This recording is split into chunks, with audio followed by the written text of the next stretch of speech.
Shane, let me tell you, there's a lot going on in the wrestling world. And I don't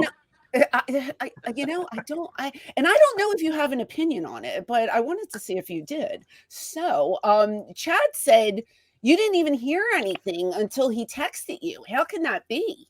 Yeah, I live under a rock. When I'm home, I'm either reading or doing paperwork or whatever, and I close my door and shut that Twilight Zone out. Yeah.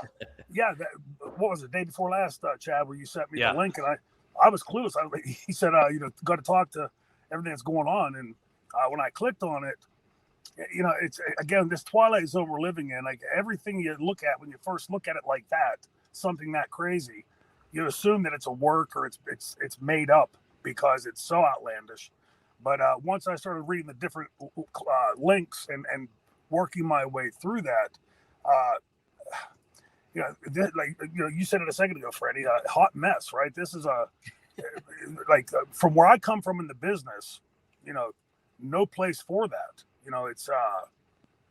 But somebody else that I was talking to said, this is what happens when you let the inmates run the asylum. And I guess from what I've been hearing, again, like full disclosure, I don't follow it that closely, but hearing from friends of mine inside the company saying, hey, the kids won't listen. Well, I don't remember that being an option whenever I was a kid in the business. And now you have this situation where it's bleeding out, locker room stuff bleeding out into the company. Look, full disclosure to any company, right? Any company has this kind of water cooler garbage going on. Most companies keep it under wraps and keep it in the back rooms. When it starts to bleed out like that, it's a really, really bad look for the company. I agree. And the one thing that I have said, and I even said this from the last time they had a press conference, if you compare Tony Khan to Vince McMahon or even to Hunter, right? Yeah.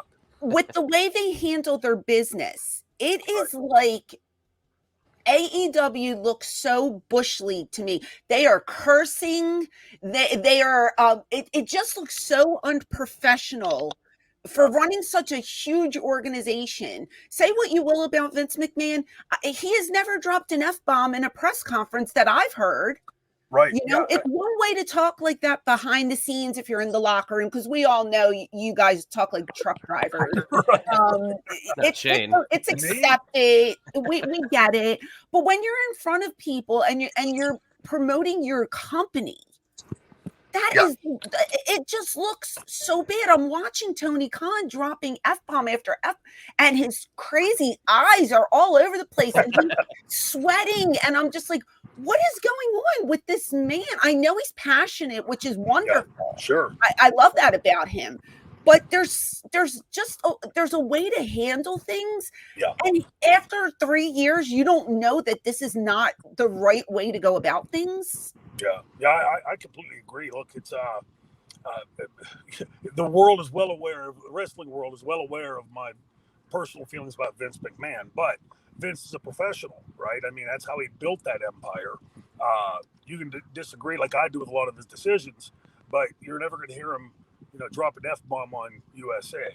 I've got to wonder, like, where TNT sits on this, because, they this is going on in this press conference for the company that you air on your network.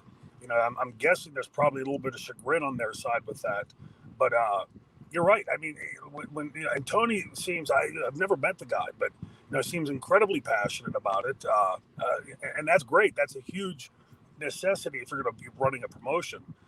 But when you're going on there, and it seemingly to me, and correct me if I'm wrong, again, to those links that I looked at, it looked as though he were choosing sides publicly. And how many times Freddie and Paul have a team meeting after the show for exactly this thing? Like, personal stuff was bleeding out into the camera lens, and it didn't happen often, but there were times, and we dealt with that in the dressing room. It's again, completely unprofessional look, and I keep seeing these things where, again, people just throw me links where Tony's comparing himself to, Bischoff and Vince and Paul Heyman. And look, each of them had their quirks, right? But I don't recall Much of that going on. Paul, a little bit different beast because ECW was a different beast. But yeah, it's, in anything, you don't air your dirty laundry in public. And that's the kind of stuff it sounds like must have been festering for quite a while. But yeah, it just like each link that came sort of made it worse. Like this thing was devolving into, like insanity. And now I want to add something in. Like several months ago, 7, 8, 9, 10 months ago, I started noticing like at conventions and signings and things, fans coming up and saying, they'd been a fan of AEW, but they're out. And when I would inquire as to why, it would be a lot of this kind of stuff. There's multiple answers, but it's that all the stuff we as boys in the business talk about. The spot monkey stuff, no storylines, the kayfabe being dead, that kind of stuff. But I would imagine all of those people now. What you've just done is you validated all of them. So like the ones that have tuned out over that last 7, 8, 9, 10 months. I'm guessing they're going to say, well, I'm out because of stuff like this. It's there's no place for it. Our business being a work, it's the fantasy of the work that brings the fans in, right? They want to forget about their job, their life, their Twilight Zone, whatever. And now you're bringing your Twilight Zone to them and giving it to them in a nicely wrapped package. It just looks really podunk, really below par. So an opinion that I kind of have, just being on the outside looking in, I see it like the boys are going into business for themselves on live television, right? Yes. Now, if you're Tony Khan, are you such a mark, which are all marks for the business, it's not an insult, right? But you want to be one of the boys so bad that you're going to let people get away with this and it's going to end up hurting your company. Yes. Like from a business standpoint, that just blows my mind because you're going to give up something that you worked so hard for to be accepted by the boys. Yep. I just don't get it. Well, I agree. Again, it's into that professionalism. Like sometimes the guy running the business or the person running the business, like for instance, Dixie Carter, we've often talked about this, right? Where Dixie would say, no, I'm not on air talent, I'm management, and drew that separation because there are times when those characters have to be separated. You're on Mr. McMahon, the character, is very different than Vince McMahon in the back as the professional, although there are similarities. It's the same guy playing the characters, right? But Vince McMahon, the boss of the company, does things very differently than Vince McMahon, the character, Mr. McMahon, the character, would do on screen. But you're first of all choosing sides when ultimately, if you're the boss, you have to be the referee and that kind of stuff, and not in the way of refereeing saying, I say do this or that. It's got to be, okay, let's listen to your side in a room, not with all the boys and talent and crew and fans looking in. We do this behind closed doors. But you're saying about like the passion and the time that they've put in. What about the money? I mean, millions and millions of dollars, and you're airing this dirty laundry out in public, and it's just a really, really bad look. And the fact that so many people are talking about this tells me that a lot of people have eyes on AEW right now for all the wrong reasons. Yeah, agreed. Especially when, you have something like Vince McMahon retiring, Hunter takes over, and they're over the 2 million mark now for the first time in years. Yeah. And I do think that AEW's numbers are going to start to plummet because of this. Well, they've, again, from my outside looking in, I saw a few weeks ago they were down into the threes. Were they? Yeah, they've been as high as 1.1 million. But since the beginning of this, October, 2.5 years ago, we've watched this, jump up a little bit, fall back, jump up a little bit, fall back. This is not, with that being the paradigm that they've set, and now this happening, I don't want to get too far out in front of my skis, but you have to start asking yourself, have they become all they're going to be?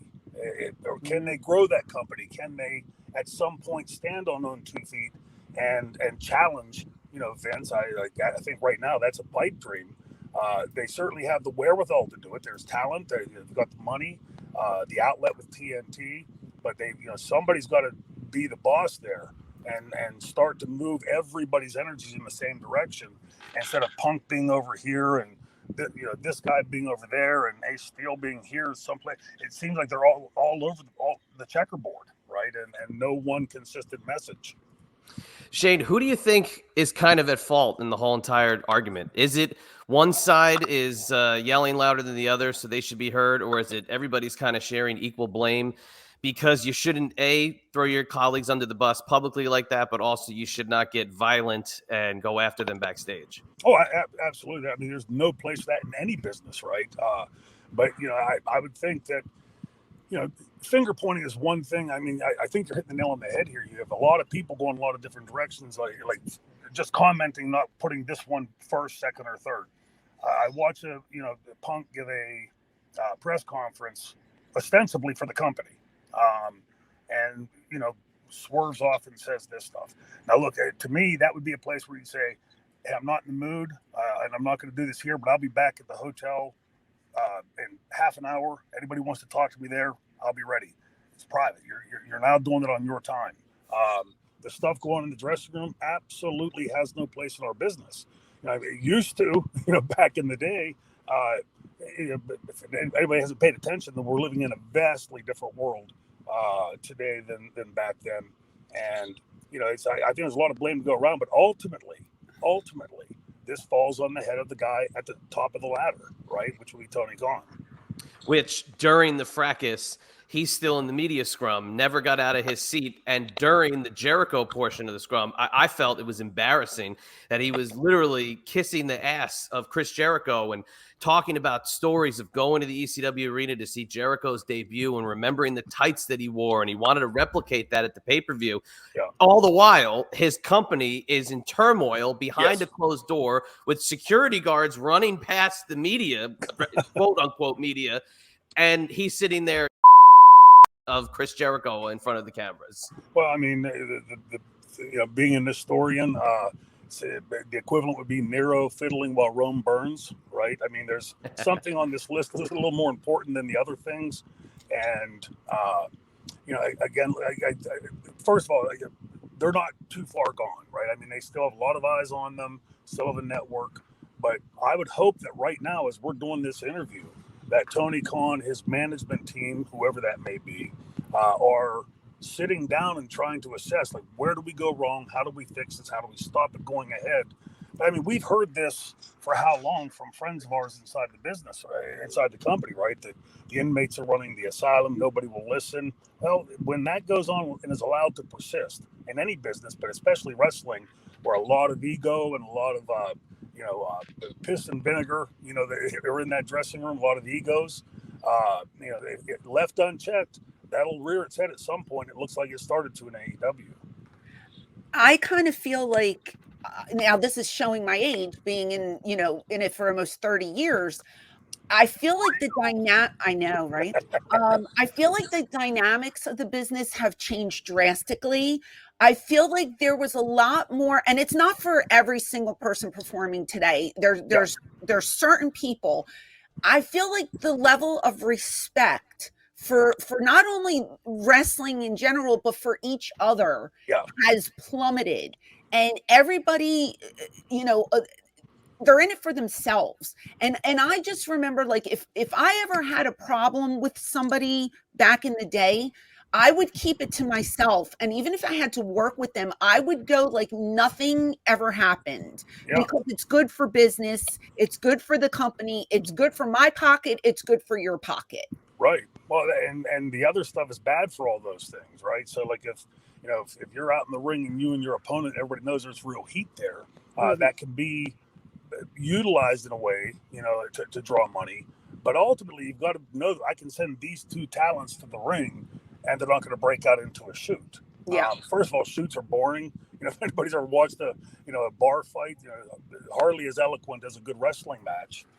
But the respect thing you're talking about, I don't know if that's just Johnny come lately in our business, but I liken it, again, in my old age, right? That that everybody is a narcissist today because everybody feels compelled that what I have to say is so important. I got to stop right now and get on the internet and tell the world what I'm having for lunch, or that I'm taking my dog for a walk, or that I'm scratching my ass. And so that puts me into business for myself, right? You guys are worried about your stuff, but I got to get online and tell the world what Shane Douglas is doing at this very moment. And I think that's now bleeding over, right? You have everybody in that dressing room thinks they're the most important cog, or only their point of view matters. And, unfortunately, those of us that are grown up, know that that's not how the world operates. Most times you've got to coexist with people that you may not like, especially in the workplace.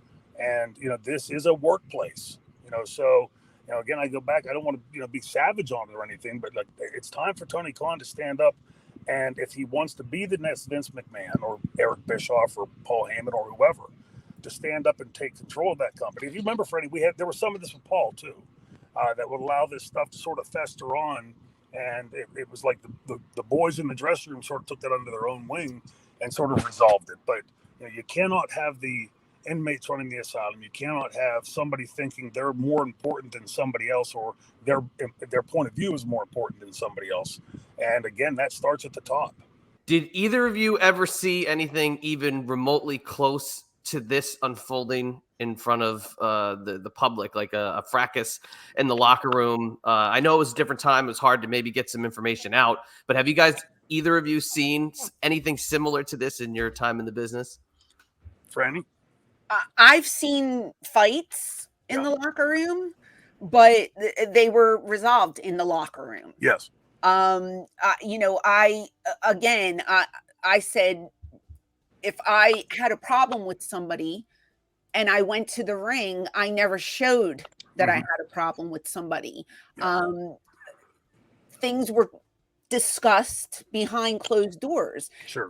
I think we were all under the same mindset that it's not good for business. Like Shane said, you don't air your dirty laundry. Right. You know what I mean? So there have been times where, and Shane knows, I've jumped in the middle of things, tried to, use my womanly charm to get people to stop fighting, and it didn't work and stuff like that. But when you're, when you're on the road with somebody 4 or 5 days a week, you become like, brothers and sisters. Right. It's a family. People fight. People don't get along. Egos get involved, but it never escalated to the point where we couldn't control it.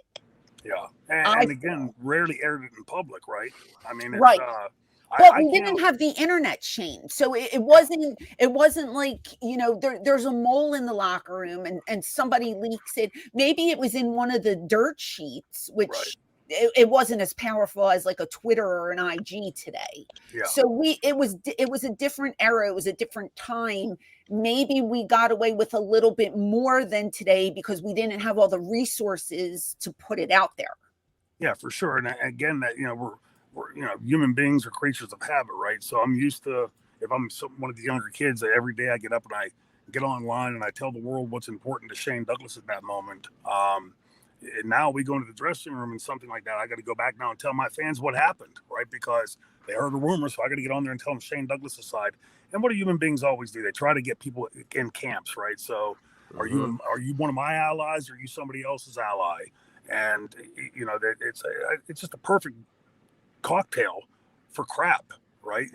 This is going on now, and there's really only one way to fix it. From where I sit, like whoever the boss is has to say, enough of this. We're moving on, and if you don't want to move on with us, no hard feelings. We'll give you a release and move on. But things like that have to be dealt with. And I'm popping in my head as I'm saying that. How many times in ECW history did somebody in the audience do something to one of the family, and suddenly there was a near riot going on? Exactly. Protecting each other. Now, the funny part is like when you hear those stories, a lot of those guys that were involved in the stories that got attacked or whatever, I'm sure they probably had people in the dressing room that they didn't get along with, but nobody stopped at the dressing room door and said, "Oh, wait, it's that person. No, I'm not on his side, so I'll stay back here." Resolved differently, and did we do it perfectly? Absolutely not. I'm not insinuating that, but a lot of wisdom in not airing your dirty laundry. and it just, to me, seems so soap opera-ish and so unprofessional that for a company that's portending to be like the next big number two, we're going to be in this arena. We're going to sooner or later challenge Vince. I think that, again, like I said earlier, we're seeing now that it looks pretty much like they've become what they're going to be.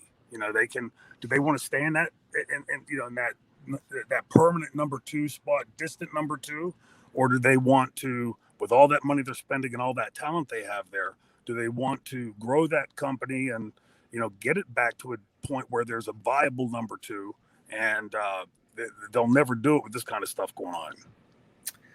Well, words of wisdom from the franchise. Mm-hmm. Absolutely. It's what we needed on this Wednesday morning. So, Shane, have you ever bit anybody in a fight? Have you ever gone to bite somebody? He fought me and he bit me right in the face. I was going to bring that up, but whenever I saw that being reported out there, biting and pulling hair, I'm thinking, boy, thank God Bill Watts isn't still in charge, right? Because somebody had been fired over that. It's it's strange. It's but again, like I'm trying to, in my head as we're talking about this, imagine being in that dressing room where this kind of stuff starts spiraling out of control, and we've all been in those dressing rooms, right, where stuff goes amiss and gets off track. But it always seemed to me there was somebody, whether it was an elder statesman in the dressing room or the boss of the company, would step forward and make it pretty evident and clear what they expected, what their expectations were. By seemingly taking sides in this, it's I've never seen that. So it's again, uncharted territory, uncharted waters, right?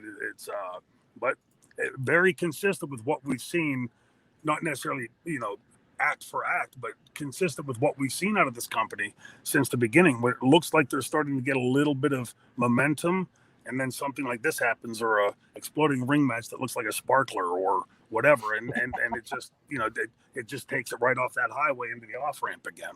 Yeah. All I can say is I hope they get their together, because I have some friends that work there and I would hate for them to be out of a job. So I hope they pull through.